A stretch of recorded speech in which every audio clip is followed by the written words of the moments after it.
This is National Arts. I'm Mike Baker, and we are on Broadway. Turn-of-the-century America was an amalgam of music and cultures. It was an era of industrial, cultural, and political upheaval, all framed within the music of ragtime. It was also an era of experimentation and unbridled creativity, where freedoms afforded immigrants and African Americans, well, they got a harsh dose of reality and burgeoning prejudice.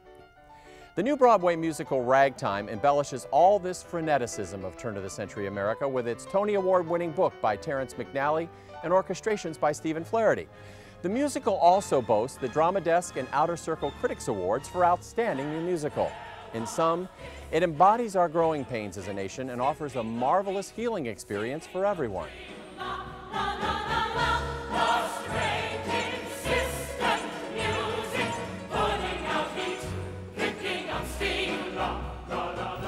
Marion, when you see the title of the show, immediately you know that Ragtime was not only a collision of musical cultures, but it's a collision and it's an embrace of American culture, isn't it? Right, yes.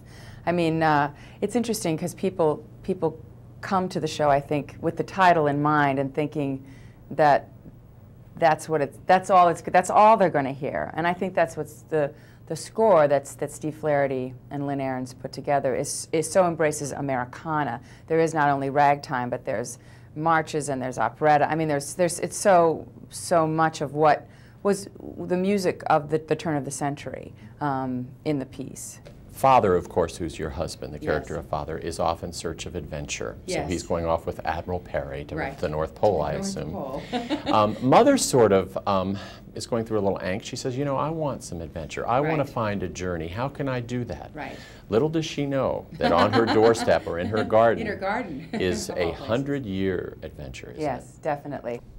Oh, I mean, I have talked about her as definitely a feminist, an early feminist or whatever. I mean, and it's something that that is not conscious in the way of the sense of you know, Emma Goldman in the piece.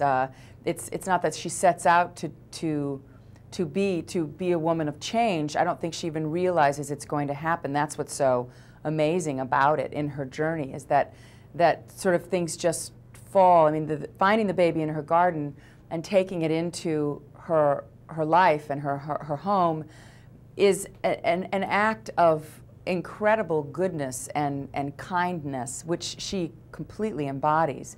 But it also is so brave to do. It's a Negro child, and we're talking 1906, and you know, you just wouldn't really do that, taking the child and the mother into, and the mother's not married, all of that sort of thing, and so it really is a huge thing. But to her, it's the only thing that she could possibly do. Looking at this baby, looking at the mother, there's just no other choice in her mind at that moment. That's what she has to do. What of the people whose boundaries chafe, who marry so bravely and end up so safe? Tell me how to be someone whose heart can explore while still staying here. The song Goodbye My Love isn't just I wish you well, is it? No, it's I mean, it's a yearning song too. It's a woman in search, but as I said, because of who she is and because of the time, she doesn't know how to necessarily journey on by herself. Everything is sort of tied up with her husband. That's what she believes. That's what she thinks at that time, is that, you know, that's why she's married and a mother, because that's what you're supposed to do. And she believes that her journey can only really happen with him. Marion, the automobile is symbolic of this whole era, isn't it? The number in our show, Henry Ford, the assembly line, and that the technological era, the industry, that's what it represents. The factory, and also what the wheels meant to us, or have meant to us, as far as traveling and just in that sense, and the symbolism of owning an automobile, which comes to be in you know, Coalhouse Walker's life. I mean, that a man can own a car. We can never go back.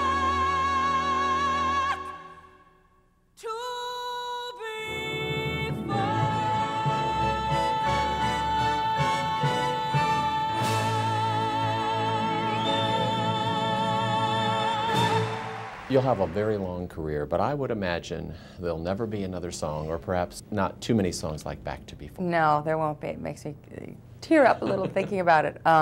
It is such a, been a gift, that song. Well, the whole role really has been, I mean, because of the journey that she takes and the changes that happen. And what is, in her journey through the piece, a lot of times she doesn't necessarily speak out as women would today, as I would, as a human. You know, I'll tell you what I think like that. She's not used to that. She's still used to being, in a way, subservient. She certainly, when she says what she says, it really has great meaning. But at the end, when Back to Before comes out, that is finally her, what I consider her, like, just screaming almost, letting all of this emotion out in this song. The voice, she is finally finding the voice. And it's so perfectly written and beautiful, you know, the lyric is amazing, and the way that it builds to the big note, the back, the ah, out to the ocean, you know, and what she's saying. It's so, you know, in a way, perfectly crafted. I promised you America, and little one, we're there. America.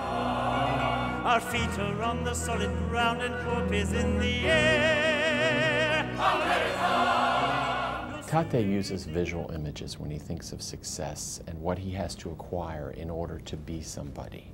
Light, sun, the ocean for his daughter for the rest of his life. He thinks very big. He's got to, because he saw what it was like without sunlight and clean water down the Lower East Side. I'm sure I'm sure he had it better in Latvia. I'm sure he had it better in Latvia.